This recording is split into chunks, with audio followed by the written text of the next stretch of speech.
అందరికీ నమస్కారం. ఎస్ఎస్వి ఛానల్కి స్వాగతం.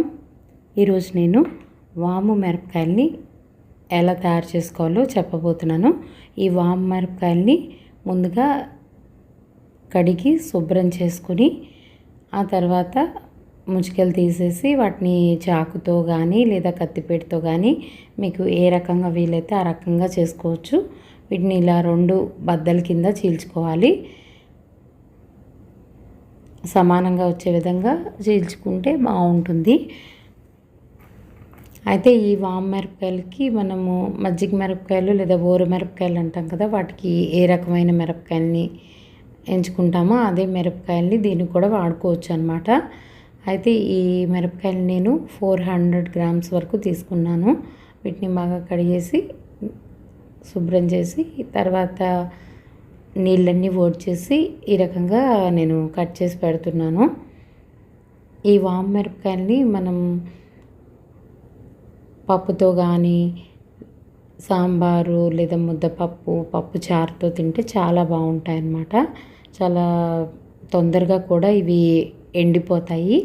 వీటిని ఊరు మిరపకాయలాగా ఎక్కువ రోజులు పెట్టవసరం లేదు. ఒక 3-4 రోజుల్లో ఇవి మొత్తంగా ఎండిపోతాయి అన్నమాట. చాలా ఈజీ ప్రాసెస్ కూడా ఇది.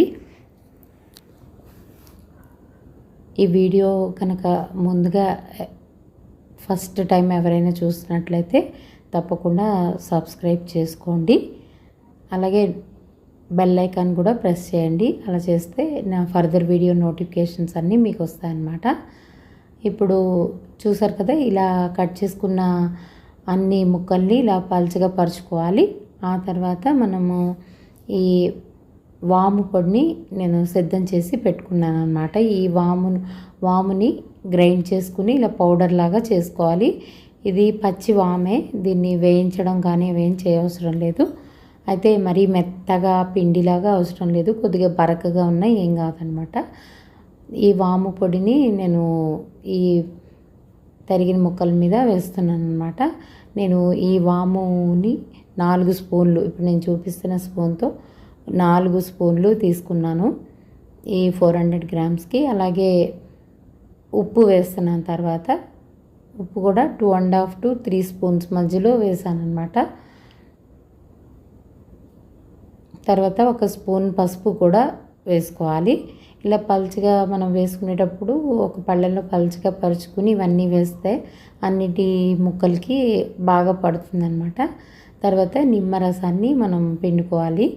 నిమ్మకాయల్ని నేను 4 నిమ్మకాయలు తీసుకున్నాను అన్నమాట.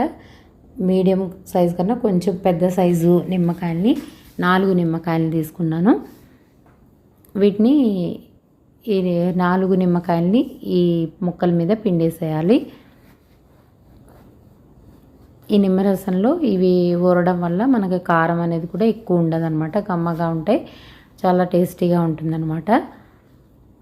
నేను ఈ వాము మిరపకాయలే కాకుండా నేను ఇంకా ఊరు మిరపకాయలు, ఇంకా 2-3 రకాల మిరపకాయలు, అటుకుల మిరపకాయలు, ఇలా 3-4 వెరైటీస్ అనేవి నేను కమింగ్ వీడియోస్లో చూపించబోతున్నాను. అవన్నీ మీరు చూడాలనుకుంటే తప్పకుండా మన ఛానల్ని సబ్స్క్రైబ్ చేసుకోండి. అలాగే ఈ వీడియో నచ్చినట్లయితే లైక్ చేయడం అనేది మర్చిపోకండి. అలా మీ ఫ్రెండ్స్కి, రిలేటివ్స్కి కూడా షేర్ చేయండి. చూసారు కదా, ఇలా ఈ రసాన్ని నిమ్మరసాన్ని అంతా పిండిన తర్వాత ఈ ముక్కలకి బాగా కలిసిపోయే విధంగా మొత్తం అంతా కలుపుకోవాలన్నమాట. ఇలా కలుపుకున్నట్టయితే నిమ్మరసం, ఉప్పు, పసుపు అన్నీ బాగా మిక్స్ అయిపోతాయి. ఇలా కలుపుకున్న ఈ ముక్కల్ని మనము ఒక ప్లాస్టిక్ డబ్బా లేదా ఒక గాజు సీసా లాంటి దానిలో మనం పెట్టుకోవాలన్నమాట. అంటే స్టీల్ దానిలో పెట్టకూడదు, ఎందుకంటే మనము దీనిలో నిమ్మరసం అవన్నీ పిండాం కాబట్టి స్టీల్ దానికి కొంచెం తుప్పు తర్వాత అలాంటివి వచ్చే ఇది ఉంటుంది కాబట్టి మనము ప్లాస్టిక్ డబ్బా కానీ గాజు డబ్బాలో పెట్టుకోవాలి. అయితే దీన్ని ఒక నైట్ అంతా మనము డబ్బాలో పెట్టేసి ఉంచేయాలన్నమాట. అలా ఉంచితే మనకి ఏంటంటే ఇవి చక్కగా మ్యారినేట్ అవుతాయి అన్నమాట. ఉప్పు, పసుపు కరిగి వాము కూడా ఈ నిమ్మరసంతో బాగా ముక్కలకి బాగా పట్టుకుంటుంది. అలా పట్టుకోవడం వల్ల ఏంటంటే మనకి టేస్ట్ అనేది బాగా వస్తుందన్నమాట. ఇలా నైట్ అలా ఉంచేసి నెక్స్ట్ డే మార్నింగ్ వాటిని ఒక పళ్ళాల్లో పల్చగా పరిచేసి ఎండలో పెట్టుకోవాలన్నమాట. ఎంత పల్చగా పెట్టుకున్నట్టయితే తొందరగా మనకి ఎండిపోతాయి. ఈ ముక్కల్ని ఇలా నేను 2 పళ్ళాల్లో పల్చగా పెట్టాను అనమాట. ఇలా ఇవి 2-3 రోజుల్లో ఈజీగా ఎండిపోతాయి. తర్వాత నేను ఇదే వాము మిరపకాయల్ని ఇంకో విధంగా పెడతారు, ఆ పద్ధతిని కూడా మీకు చూపిస్తున్నాను. ఇది యాక్చువల్లీ మా పెద్దవాళ్ళు అంటే మా అత్త వాళ్ళందరూ ఈ రకంగా పెట్టేవాళ్ళు అనమాట. అలాగే నాకు తెలుసు ఇది. నేను ఆ పద్ధతి కూడా చూపిస్తున్నాను. ఇలా మీకు చూపించడం కోసం కొద్దిగానే మిరపకాయలు ఒక 12-15 మధ్యలో తీసుకున్నాను. ఈ మిరపకాయల్ని ఇవి పెద్దగా సైజులో ఉన్నాయి కాబట్టి ఒక 3 ముక్కల కింద వీటిని కట్ చేస్తున్నాను అనమాట. ముక్కల కింద వీటిని కట్ చేసిన ముక్కల్ని మనం రోట్లో వేసి దంచుకోవాలన్నమాట. ఇందాక చెప్పిన పద్ధతి కన్నా కూడా ఇది మార్నింగ్ నుంచి అంటే బాగా గట్టి ఎండ ఉండి మనం పొద్దున్నే మార్నింగే మనం చేసినట్టయితే ఈవినింగ్ లోపే ఇవి ఎండిపోతాయి అన్నమాట. అలా ఉంటాయి ఇవి తొందరగా. అయితే దీనికోసం వీటిని ముక్కలుగా కట్ చేసేసుకుని తర్వాత ఒక రోలు తీసుకుని దానిలో వేసి దీన్ని దంచుకోవాలన్నమాట. దీనికోసమని ముందుగా కొద్దిగా మిరపకాయలను అందులో వేసుకొని కొద్దిగా ఉప్పు, కొద్దిగా వాము, అంటే దీనికైతే పొడి ఏం వేయక్కర్లేదు, మనం దంచుతున్నాం కాబట్టి డైరెక్ట్ వాముని వేసేయచ్చు. వాము వేస్తే అది ఇలాగా దంచడం వల్ల వాము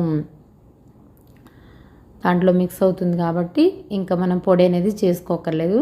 ఇవి మనం డైరెక్ట్ మిరపకాయల్లా కూడా మనము వీటిని దంచుకోవచ్చు. కాకపోతే రోలు చిన్నగాను మిరపకాయలు పెద్దగా ఉన్నాయి కాబట్టి నేను అలా చేశాను. డైరెక్ట్ వాటిని కూడా కింద చిందకుండా మనం అలా కూడా దంచుకోవచ్చు. ఇలా దంచి కచ్చా పచ్చగా మాత్రమే దంచాలి. వీటిని పేస్ట్ లాగా మెత్తగా లిక్విడ్ లాగా తయారు చేయకూడదు. చూసారు కదా నేను ఎలా చేశానో. ఆ రకంగా దంచుకున్న తర్వాత వాటిని ఒక పళ్ళెంలో పల్చగా పరుచుకోవాలి. ఇది కూడా అంతే, ఇలా ముక్కల కింద అయిపోతుంది, చిన్న వాటి కింద రెబ్బల్లాగా. అది ఎందుకని తొందరగా ఎండిపోతుంది అన్నమాట. ఈ రకంగా పల్చగా పరిచేసుకున్న తర్వాత దీన్ని కూడా ఎండలో పెట్టేసుకోవాలి. చూసారు కదా ఇంత పల్చగా ఉంది కాబట్టి మార్నింగ్ నుంచి ఈవినింగ్ లోపు కూడా బాగా ఎక్కువ ఎండ ఉన్నప్పుడు ఎండిపోతుంది అనమాట. చూసారు కదా ఈ వాము మిరపకాయలని నేను ముందు తయారు చేశాను కదా, వాటిని ఇలా 4-5 రోజులు ఎండ పెట్టుకోగానే ఈ రకంగా అయిపోతాయి. చూసారు కదా నేను ఇలా చేతితో ముక్కల కింద కట్ చేస్తుంటే ఈజీగా విరిగిపోతున్నాయి, క్రిస్పీగా కూడా అవుతాయి అన్నమాట వేగిన తర్వాత. ఇప్పుడు నేను వేయించి చూపిస్తున్నాను మీకు. చూసారా ఇలా ఆయిల్లో ఇలా వేయగానే వెంటనే అవి ఈజీగా వేగిపోతున్నాయి. అలాగే తర్వాత నేను ముందు చూపించాను కదా మీకు ఈ దంచుకున్న వాము మిరపకాయలు, వాటిని కూడా నేను మళ్ళీ ఆయిల్లో వేస్తున్నాను. ఇలా వేయగానే ఇవి వేగిపోతాయి అన్నమాట. చాలా పలచగా అది ఉన్నాయి కాబట్టి వీటిని నేను వేయించి బయటకు తీస్తున్నాను. వీటిని రైస్తో కూడా మీకు చూపిస్తున్నాను. ఈ రైస్తో పాటు మనము పప్పుచారు, ముద్దపప్పు, తర్వాత పెరుగన్నంతో పాటు తిన్నా కూడా చాలా బాగుంటాయి అన్నమాట. మా పిల్లలైతే చాలా ఇష్టంగా తింటున్నారు. అలాగే మీ పిల్లలు కూడా చేసి పెడతారు కదా. Thank you for watching.